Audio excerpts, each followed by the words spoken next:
Bienvenue à tous dans ce nouvel épisode de Planète Ingé, le premier podcast qui donne enfin aux ingénieurs une place de choix dans le brouhaha des médias, pour vous permettre de comprendre l'actualité et ses enjeux grâce à ceux qui agissent, construisent, innovent et font bouger les lignes au cœur de notre société en pleine transformation. Si vous aimez l'émission et que vous souhaitez la faire connaître, c'est très simple. Envoyez dès maintenant à 3 personnes de votre entourage le lien de l'épisode par WhatsApp.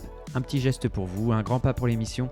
Et surtout, n'oubliez pas de vous abonner en cliquant sur le bouton suivre de votre plateforme favorite. Allez, je vous laisse en compagnie de l'invité. Bonne écoute et bon épisode.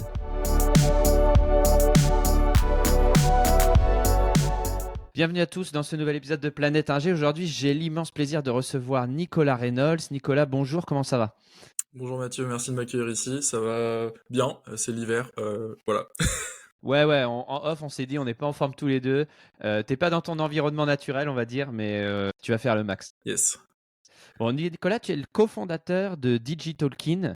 Est-ce que tu peux nous dire ce que c'est comme entreprise ? Ouais, de toute façon, voilà, qu'on soit malade ou pas, je pense que, en fait, on est tellement tous excités et enthousiastes avec les changements qu'il y a eu là dans les dernières 12 mois, que de toute façon, on n'arrive pas à reposer notre cerveau et arrêter de bosser et de faire avancer les choses. Donc, on va bien finalement, hein. Du coup, Digitalkin, on est une boîte qui déployons des IA autonomes dans les entreprises. Globalement, on a des systèmes qui se basent sur des agents qui se basent sur des LLM comme ChatGPT, et on les fait faire des tâches comme un employé ferait des tâches.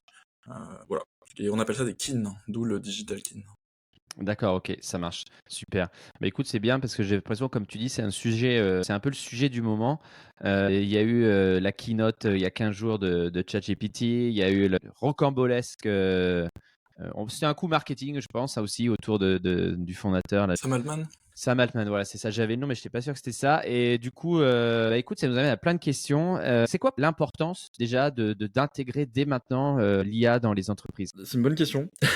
Déjà, je pense qu'il y a un gain à avoir, hein, en termes d'efficacité, en termes de productivité. Ça ouvre énormément de portes sur ce qui est possible. Par exemple, je sais pas, si on est dans l'administration, pourquoi attendre 5 semaines d'avoir une réponse à ta question si en fait un bot peut te le faire instantanément, tu lui poses une question, tu as le document qui se met à jour devant toi, quoi. Voilà, donc il y a énormément à aller chercher en termes de gains. Il y a une autre question, mais ça c'est sur un autre sujet, c'est la question de l'accélération technologique et l'AGI. Alors, on pourra rentrer dedans, je sais pas si c'est trop le thème de l'interview aujourd'hui, mais il y a plusieurs camps, et il y a un camp qui dit il faut mieux déployer des systèmes qui sont pré-AGI, c'est-à-dire qui sont pas intrinsèquement dangereux, et les déployer à l'échelle avant d'avoir des systèmes qui sont trop intelligents, qui sont du coup AGI ou ASI. Qu'est-ce que tu appelles, explique-nous, hein, parce que tous les auditeurs, moi-même, on n'est pas tous au top niveau de la terminologie sur ces thématiques. Qu'est-ce que tu veux dire par là ? Explique-nous un petit peu plus. OpenAI, en fait, leur objectif affiché, hein, c'est dans leur mission, c'est de faire en sorte de déployer l'AGI, à savoir Artificial General Intelligence. Et en gros, l'intelligence artificielle générale, sa définition, c'est un système d'IA qui peut faire à peu près n'importe quel travail qu'un humain pourrait faire derrière un écran. Voilà, il y a plein de définitions, mais celle-ci, elle marche bien. Si elle le fait aussi bien qu'un humain, c'est une AGI. Si elle le fait 10 fois mieux et 100 fois plus vite, c'est une SI, super intelligence. Voilà, donc c'est l'objectif affiché. Et en fonction de tout le monde a sa petite idée sur quand est-ce qu'on pourra dire qu'on l'a atteint. Il y a des gens qui disent d'ici fin 2024, il y a des gens qui disent jamais.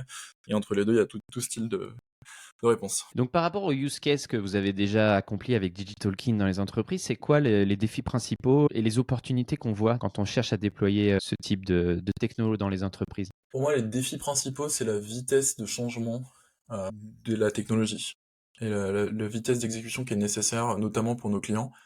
Donc le contexte général, c'est le contexte d'accélération technologique. Donc là, on l'a bien senti sur les 12 derniers mois, avec il y a une version de ChatGPT et ou autre système IA qui arrive toutes les deux semaines, toutes les semaines. On a vu sortir de nulle part la génération d'images, enfin de nulle part non, mais de notre point de vue de nulle part. On a vu des capacités de texte, image, texte qui sont devenues très très puissantes. Donc, par exemple, on peut générer des images en parlant à une IA, et ensuite on peut lui dire ouais, alors là je voudrais qu'elle soit un peu plus comme ci, un peu plus comme ça. Et inversement, on peut lui envoyer une photo et lui demander de la décrire. On peut faire de la vidéo, on peut faire des musiques, énormément de choses. Et donc voilà, pour répondre à la question, le plus difficile, c'est de suivre la cadence. Donc nous, d'ailleurs, c'est pour ça que notre mission de notre boîte, c'est accélérer les entreprises dans leur transition vers l'IA. Et c'est accélérer les entreprises, en fait, hein. Ok. Et donc, c'est quoi vos stratégies clés quand vous abordez une problématique dans une entreprise? C'est quoi un petit peu la méthodologie qu'il faut adopter par rapport à ça? Parce que j'imagine que le risque, c'est de partir un peu dans tous les sens, d'aller chercher soit du superficiel, soit des trucs un peu trop évidents. Oui, Il faut apporter de la valeur ajoutée là où c'est le plus essentiel. oui. Donc nous, on a pas mal, bon, ça fait plusieurs mois qu'on essaye un certain nombre de solutions pour ça. On commence à avoir maintenant une méthodologie un peu plus précise sur ça. Au début, il faut saisir l'enjeu. Je pense que c'est vraiment la première étape.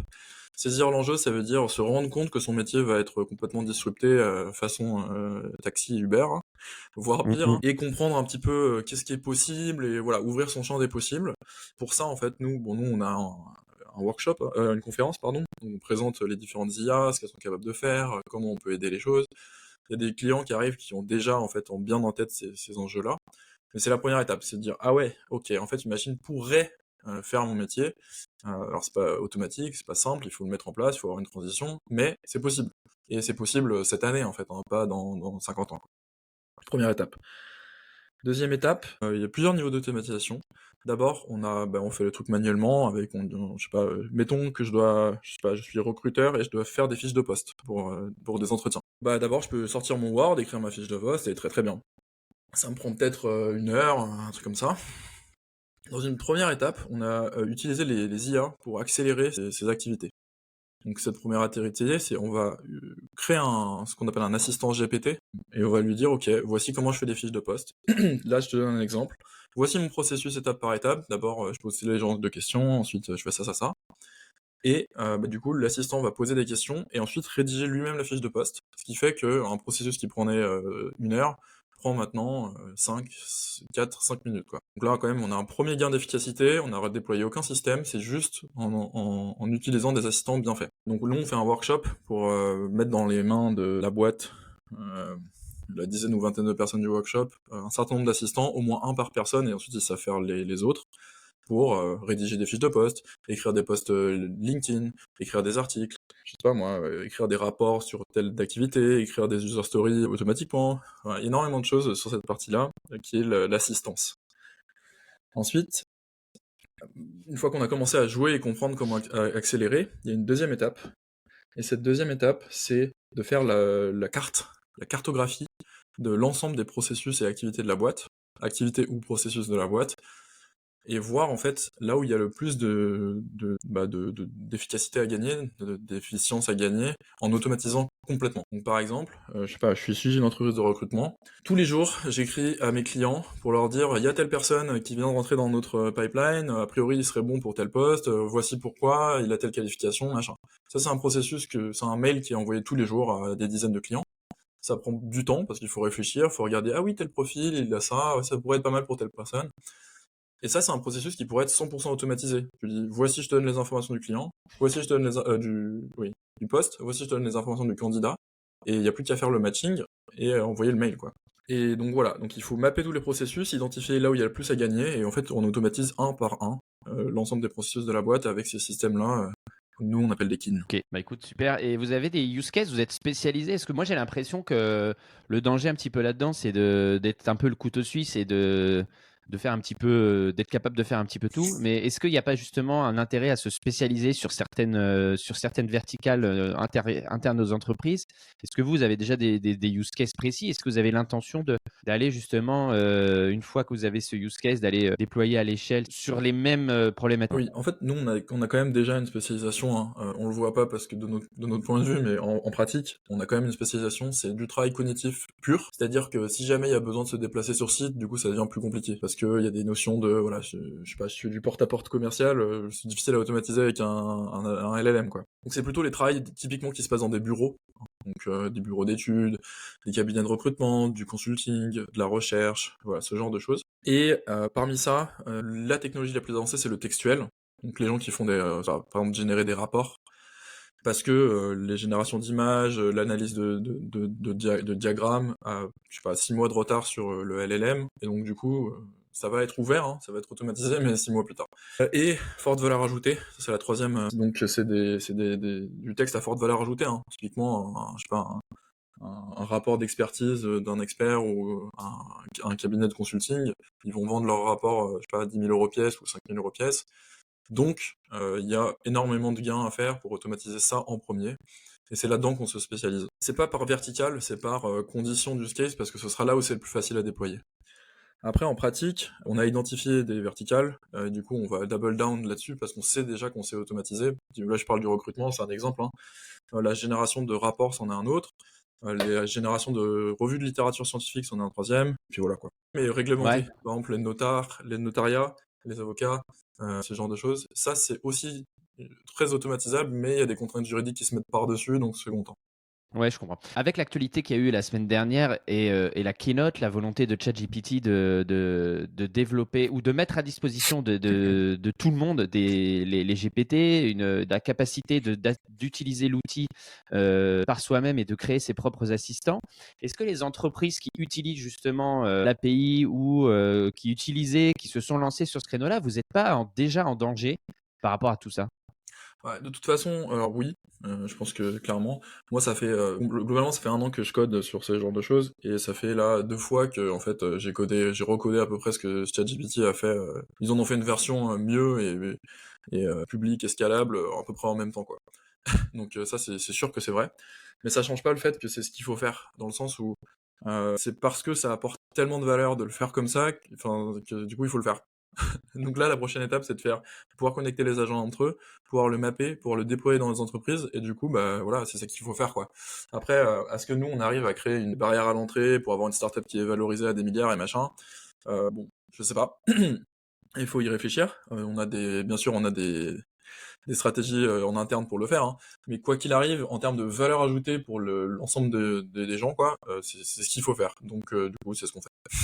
Et la valeur ajoutée dont tu parlais, c'est d'être capable d'assimiler la techno et de connecter entre eux La valeur ajoutée, c'est d'automatiser des processus en pratique chez nos clients. Par exemple, un truc qui avant, mettons, je vais prendre un exemple, mais pour le recrutement, si jamais tu arrives à trouver un poste et que en fait ça a coûté 25 centimes de machine au lieu de, je sais pas, 18 heures d'un consultant, enfin d'une personne humaine, eh ben en termes de valeur, t'apportes énormément de valeur à la communauté parce que tu as rendu un truc qui coûtait méga cher, pas cher.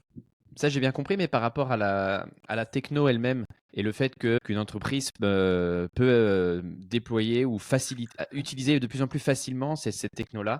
En gros, on se demande, jusqu'ici, les moves que nous on a fait ont été les mêmes que ChatGPT, enfin que OpenAI, pardon, sur des durées de 6 mois là. Ça fait 6 mois qu'on travaille sur les mêmes choses et qu'on a arrivé au même résultat. Donc en gros, je me dis qu'il est probable que maintenant OpenAI soit en train de travailler sur l'intégration de plusieurs agents et le déploiement dans des entreprises. Notamment parce qu'ils ont fait un partenariat avec Microsoft et que du coup ce serait logique. Mais c'est pas grave, euh, c'est la façon de faire qui va permettre d'apporter énormément de valeur aux boîtes et du coup aux gens, quoi. Comment, quand tu rencontres des entreprises et notamment les employés, comment ils voient arriver cette menace ou cette aide? Ça dépend de quelle. Si je suis patron, c'est une aide puisque c'est des tâches pas chères. Si je suis un employé, on peut voir ça comme une menace. C'est quoi, toi, quand tu rencontres les entreprises, le feeling que tu as avec les employés et l'intégration de ces tâches? Nous, la métaphore qu'on a, c'est en fait, mettons qu'on fasse de la poterie. Avant, on le faisait de manière artisanale, où chacun faisait son pot, etc., et puis ensuite l'améliorait. Et du coup, ensuite, on passe à une industrialisation. Donc, il y a une chaîne de production des pots, et ensuite, il y a un poste qui va peindre automatiquement, un poste qui va faire la forme automatiquement, un poste qui va faire le glacis ou je sais pas quoi. C'est exactement ça qui se passe pour ces travails cognitifs. C'est la même chose, hein. Il y a une chaîne de production, c'est juste que c'est tout dans la tête des gens. Mais la chaîne de production, par exemple, pour le recrutement, c'est d'abord, il faut aller chercher le besoin du client en termes de poste. Ensuite, il faut aller chercher des profils. Ensuite, il faut faire les matchings. Ensuite, il faut faire les entretiens d'embauche, etc., etc. Et c'est ça la chaîne de production. Donc, on a des gens qui, au lieu de le faire manuellement, ils vont superviser des systèmes. Donc, ils vont superviser une interface sur laquelle ils verront le travail se faire. Et ils vont gérer comme une chaîne de production, hein. Ils vont gérer les exceptions. Ah, la machine est bloquée. Ah, là, c'est pas exactement ça, il faut que j'améliore le poste, etc. La réaction des gens vis-à-vis de ça, hem, au début, en fait, je pense qu'on a les 5 phases, hein. Au début, il y avait beaucoup de déni, de genre: «Oui, oui, tu parles d'un truc, mais est-ce que ça va marcher? Moi, j'attends de voir et tout». Là, les gens qui en parlent, en tout cas, sont passés dans la phase, il y a un peu de: «Oh putain, je sais pas quoi faire». Et voilà, du coup, quand on leur explique qu'ils vont industrialiser leur métier, généralement ça se passe assez bien parce qu'ils le voient comme un truc de putain, je peux faire 10 fois plus, c'est cool. Et du coup, je peux aller chercher d'autres marchés, etc. Voilà. Et alors vas-y, parle-nous un petit peu, toi en tant que spécialiste, c'est quoi le futur encore? Qu'est-ce que ça accélère à une vitesse folle? C'est quoi le futur que tu vois pour l'intelligence artificielle et notamment dans l'application au niveau des entreprises? Essaye d'être un peu.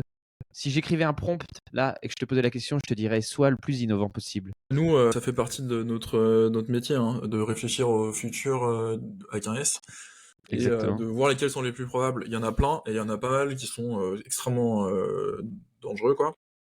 Donc on essaie de faire en sorte que ça aille pas vers ces futurs-là. Moi, dans ma tête, là, c'est AGI 2024, c'est-à-dire d'ici la fin de l'année prochaine, il y aura des systèmes qui seront capables de faire à peu près n'importe quelle tâche derrière un ordinateur. Donc faire du Excel, faire je sais pas, de la prise de rendez-vous, relancer des clients, aller parler avec des trucs, remplir des Excel, j'ai déjà dit. Voilà, il y a deux manières d'arriver à ça. Soit on a des systèmes décentralisés, donc ça c'est ce qu'on propose. C'est-à-dire il y a plusieurs agents qui prennent chacun une petite tâche et ensuite on les relie entre eux d'une manière à ce que tout le boulot soit fait, notamment le boulot d'optimiser les processus, c'est-à-dire de dire ah bah là ça va pas marcher, comment on pourrait faire pour que ça marche mieux, tout automatisé. Et ensuite il y a une deuxième façon de le faire, c'est chez OpenAI qui nous sort un modèle avec des trucs mathématiques comme là on a vu QStar, on a vu du pruning, enfin bref. Et du coup, bah, t'as plus qu'à brancher une IA sur ton système, et puis genre, toi, tu te sers un cocktail, enfin, tu te sers un café, et tu vois le travail se faire. Les gens sont relativement peu prêts à ce que ça arrive là, cette année. Bon, après, ça, c'est ma prédiction à moi, hein. Il y a des gens qui vont dire oui, 2030 et tout. Mais ça risque d'arriver assez vite. Et du coup, nous, on aimerait bien que ce soit plus décentralisé, parce que si jamais c'est OpenAI, ça leur donne énormément bah, de mots à dire, quoi. En fait, on contrôle plus parce que ça passe au niveau très politique.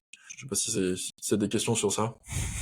Bah non, bah vas-y, je te laisse développer. Mais de toute façon, même si c'est toi qui déploies la techno de façon décentralisée, indirectement, tu es connecté à leur techno pour faire le boulot. Pas forcément, dans le sens D'accord? où en fait, bon, on peut utiliser les modèles de ChatGPT pour faire tourner nos agents, mais on peut utiliser d'autres modèles. C'est juste que là, le meilleur modèle, c'est ChatGPT, donc on utilise ça. Mais en vrai, il y a des modèles open source qu'on pourrait brancher et utiliser. Il y a des Ok. concurrents qu'on pourrait brancher et utiliser. Et en fait, soit la super intelligence, elle est centralisée, et auquel cas, tu es obligé d'utiliser tous les étages de la fusée chez eux, soit elle est décentralisée, et du coup, tu peux faire un petit patchwork de différents systèmes, ce qui est plus sympa au niveau euh, au niveau de, voilà.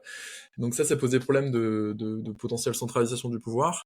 Il y a des gens qui pensent un peu l'inverse, qui disent il faut absolument que l'AGI soit centralisée, parce que en fait ces modèles sont trop puissants, enfin les futurs modèles là seraient trop puissants et permettraient à des gens de faire des trucs complètement pas bien. Par exemple, je sais pas, je peux faire un système automatisé qui va appeler 150 000 grands-mères et grands-pères par jour pour essayer de leur extorquer de l'argent. Modèle text-to-voice en temps réel, un modèle de réflexion de comment embobiner, et ensuite connecté à une API qui appelle des gens, quoi. Donc ça c'est une version un peu light, hein. Et après il y a la version moins light qui est ok, design-moi un virus s'il te plaît, quoi. Ok.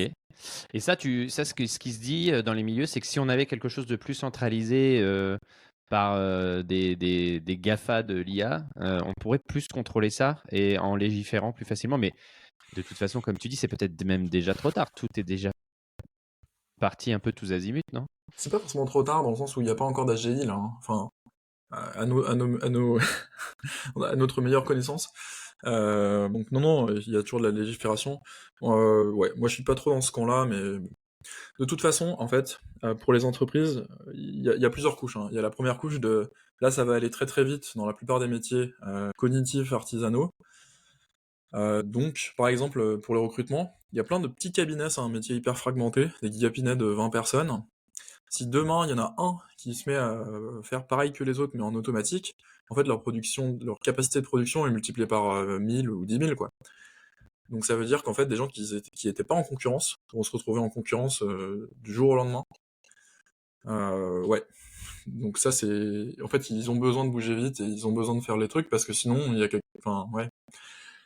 Si c'est automatisé de A à Z, eh ben en fait, je peux me faire monter le bouton de combien j'en fais par jour et je peux aller, je sais pas, démarcher 2500 clients par jour. Enfin, Ok, t'as d'autres. Si tu sors ta boule de cristal, t'as d'autres prédictions un petit peu à plus. oui, moi j'ai des prédictions, boule de cristal. Alors après, je sais pas si je suis très doué en prédiction, mais euh, euh, il va y avoir pas mal de trucs sur les films et musiques cette année-là. Ça va être... En fait, si les musiques et les films générés par IA suivent la trajectoire qui a suivi le texte Mhm. et les images, et bah du coup, d'ici la fin de l'année 2024, on a des films hollywoodiens niveau Hollywood générés par IA, des musiques niveau Michael Jackson ou ton artiste préféré généré par IA. Ouais. Donc, grosse révolution aussi dans l'industrie culturelle à venir.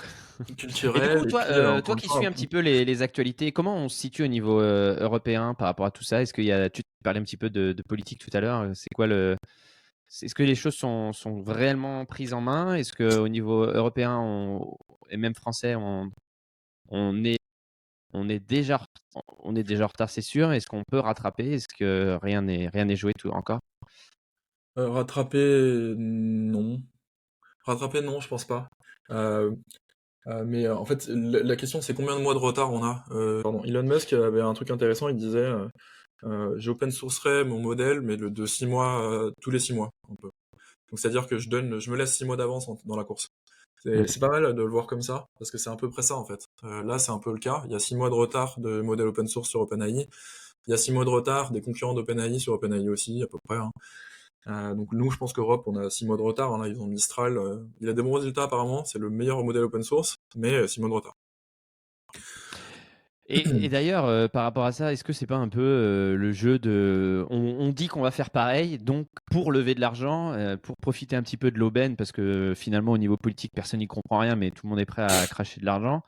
Et on profite un peu de l'effet d'aubaine. Et puis derrière, il y avait eu un peu la même histoire, tu sais, sur un peu les moteurs de recherche. Il y avait un moteur de recherche, c'était Quant, je crois, qui est un truc européen. Puis en fait, voilà, hop, ça avait levé des millions, je ne sais pas quoi. Puis c'était juste pour faire la course derrière Google. Et on a vu le résultat que ça a donné. Est-ce qu'on n'est pas Ouais. un peu dans la même configuration où on fait un peu on fait semblant de faire la course pour obtenir des financements et puis lever de l'argent. Et puis derrière, on sait très bien que Bah, en vrai, ça la donnera couche, pas. la couche politique est tellement importante que, bah, en fait, sauf si on veut que enfin, en gros, ceux qui vont des AGI, ils vont gagner le capitalisme, quoi. Donc, si c'est les États-Unis, voilà, c'est eux qui gagnent le capitalisme. Euh, donc non, je pense qu'il faut qu'il y ait quelqu'un. Je suis content qu'il y ait quelqu'un qui refasse les couches de bas, les couches basses, donc les LLM côté Europe, c'est important.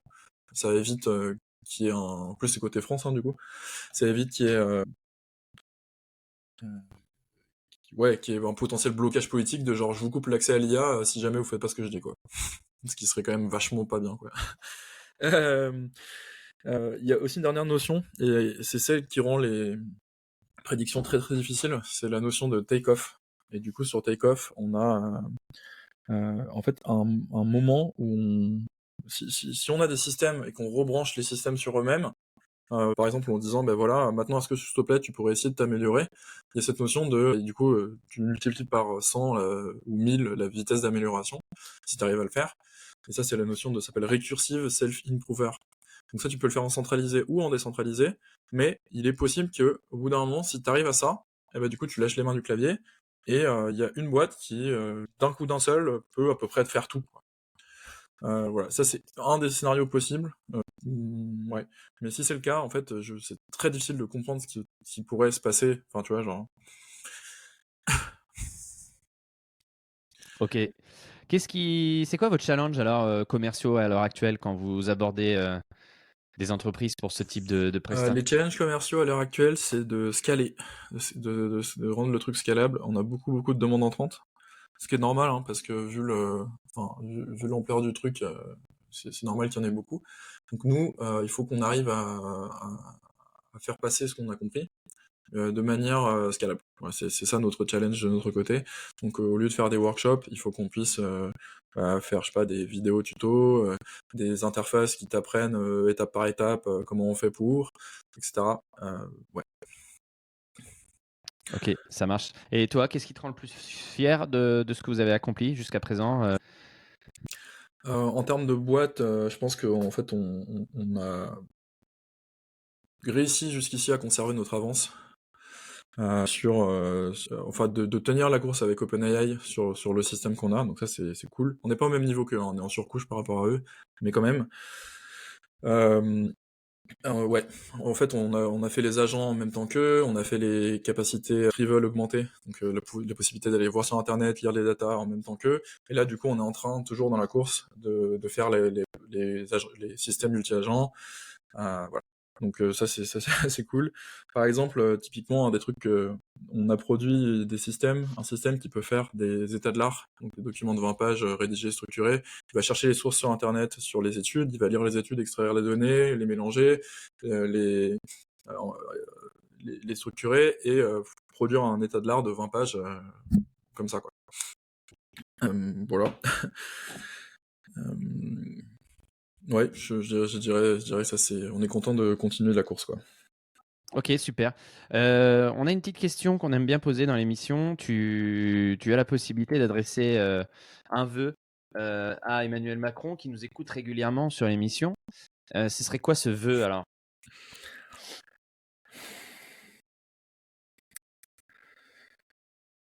En vrai, je suis en train de réfléchir, hein, mais sur le financement, il a déjà pas mal de trucs.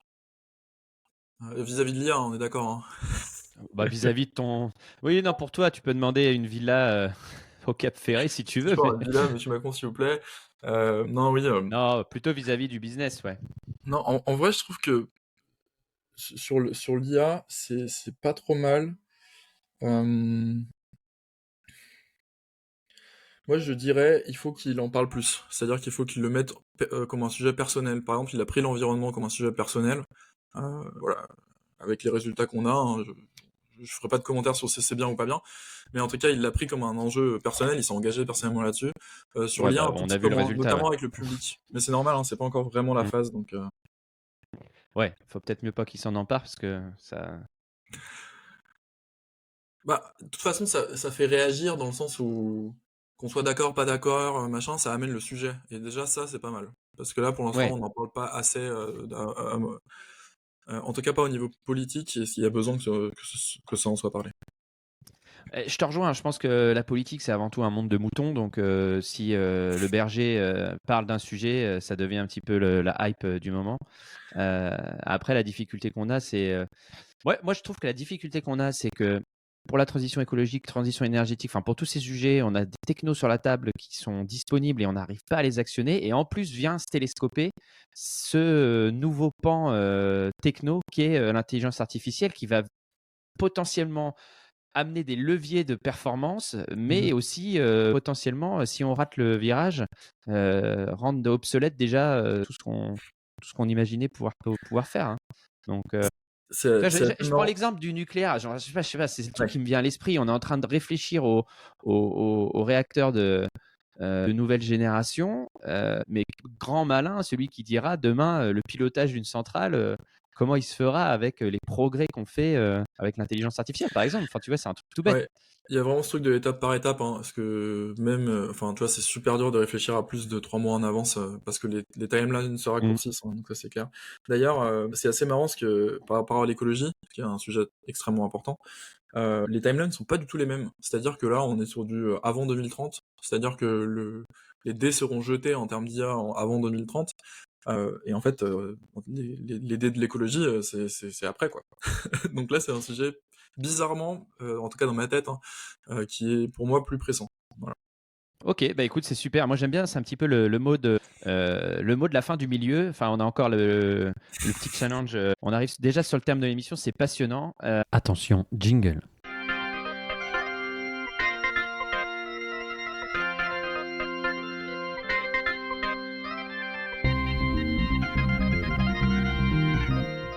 On passe au petit challenge, l'ingénieur en mode survie. Tu es coincé sur une île déserte avec la possibilité d'emmener 2 objets et un livre. Alors, je reformule la question parce que le challenge évolue au fur et à mesure des épisodes. Ce n'est pas nécessairement dans une optique de survivre. Hein, tu as la chance, peut-être qu'il y en a qui commencent à voir, il y a des invités qui voient ça comme une chance d'être sur l'île déserte, au moins peinard pendant quelques jours.